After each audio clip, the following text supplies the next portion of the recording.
G'day evildoers, welcome to Villain Rap Sheet, where today I examine a man who runs a professional body disposal service and is known as the Stewmaker. He features in the 4th episode of the television series The Blacklist, which premiered on NBC in 2013.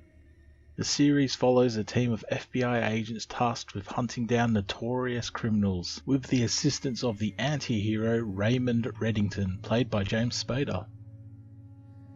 In this particular episode, writers were inspired by a real-life criminal named the Stewmaker. This man claimed to have dissolved over 300 bodies in barrels of acid for a Mexican drug cartel. But in 2018, Mexican authorities revealed they found the Stewmaker's dumping grounds, and now believe there could be as many as 650 victims. The fictional version is played by Tom Noonan and is a notorious underworld figure who sells a body disposal service known for not leaving a trace. He is a tall, pale man with numerous burn scars on his torso, presumably from splashing around all his acidic chemicals. So just how creepy is this villain? Well, let's fill out his criminal profile and find out exactly what's in the stew. We're going to start with his motives, followed by powers, and then a breakdown of what crimes he has committed. Though surrounded by death, it doesn't appear the Stewmaker is a killer. In a scene where he has kidnapped the show's main protagonist, Elizabeth Keene, he reveals that she will be the one who pops his murder cherry. I was asked to make you suffer. I'm sorry. It's my job. It's my job to read people. And you're not a killer. I'm a lot of things, Liz. He is quite the contradiction. He apologizes before torturing her, claiming it's just his job, but then later tells his dog to go outside so it doesn't have to watch. So, he may be a cruel sadist, but he is polite, and he's not a killer. Hey, you don't have to watch this. Why don't you go play? As the FBI tracks down the Stewmaker, they find out his real name is Stanley Cornish, and he works as a dentist in the small town of Kitzmiller, Maryland. Well, I've never heard of a poor dentist, so we can rule out money as being a key motive. Rather, it sheds light towards his proclivity towards collecting a tooth and a final photograph of each victim. He puts a single tooth in a jar, which we will see displayed as trophies in his private cabin. It must be a dentist thing. The Stewmaker is a true professional and reveals his deep love for the job when he explains the scientific nature of his deeds. It seems he is essentially paying homage to the laws of thermodynamics. He views human bodies as a resulting collection of energy, which he is simply transforming. Is that what you do? Transform energy? Yup, transforming into a goo and sending it down the sink, I guess.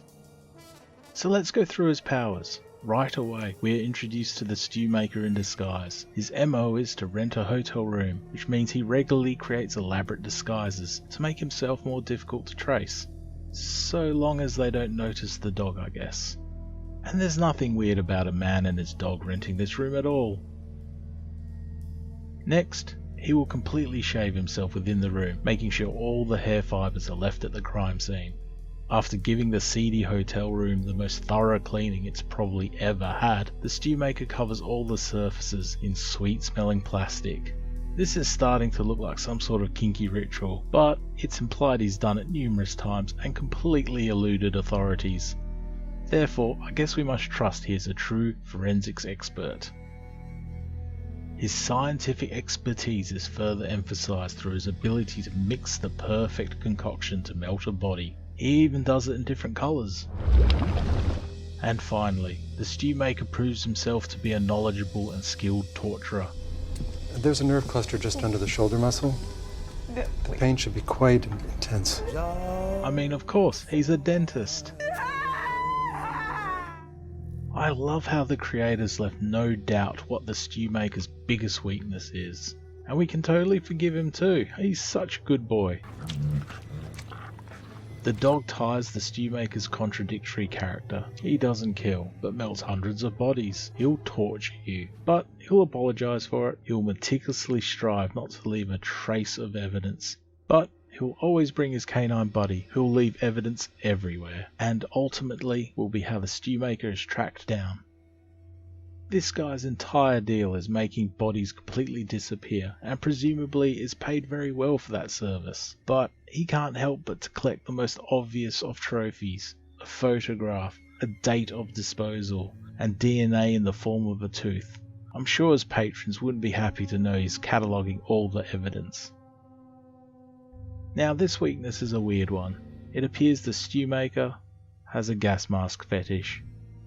Look, I get he needs it for the gases his acids will admit into the air, but he seems to wear it unnecessarily. For example, in this scene we see Agent Keene manage to escape, and we see him run out after her, then proceed to drag her body all the way back to the cabin. Then he takes the gas mask off. He's putting himself through so much more physical strain than needs be.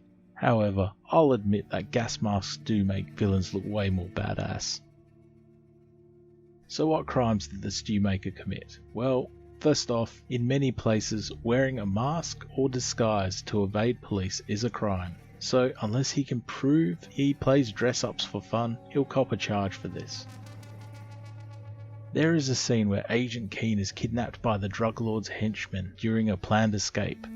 And by the way, she clearly didn't pass explosion resistance training at the FBI, so maybe she deserved it. Even though the Stewmaker wasn't the one who kidnapped her, she was passed on to him off camera, meaning he is currently kidnapping. Traditionally, torture is a crime where pain or suffering is inflicted towards some sort of goal, like extracting information. In this case, he tortures as a job providing payback on a third party's behalf. It doesn't matter, it's still torture, but at least he's sorry, I suppose. Drugging someone against their will usually comes under an assault charge. Apparently, this concoction leaves you paralysed but still able to feel pain. Evil. This is aggravated assault. She is a federal law enforcement officer too, so that carries an extra penalty. Okay, let's try to figure out how many victims face the Stewmaker's treatment. We never find out exactly how many, but there is a scene where Red flips through the Stewmaker's photo album. We know each sheet has 18 bodies. The first page he opens labels everyone in the year 85. He flips 3 pages and lands on one where everyone is dated year 90. That means we see 72 bodies over 5 years, which is a rate of 14.4 a year. If he started in 85 and the date of the show is 2013, it means he did roughly 400 jobs, and it also means his tooth collection should be way bigger than what's shown. In a case like this, criminal disposal of a body is usually linked to a murder or manslaughter charge. So the Stewmaker would likely have been roped into a murder conspiracy charge for his involvement in every job he did. Well, what did we learn? I'd love to hear your thoughts in the comment section. I guess the main thing is, you don't take your dog to hotel rooms if you intend to dissolve a body in acid and get away with it.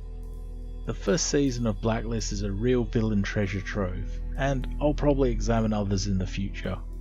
If you enjoyed the story of the Stewmaker, I'd encourage you to support the creators and see how it all fits together. And that's all. I hope you enjoyed the video, and take care everyone.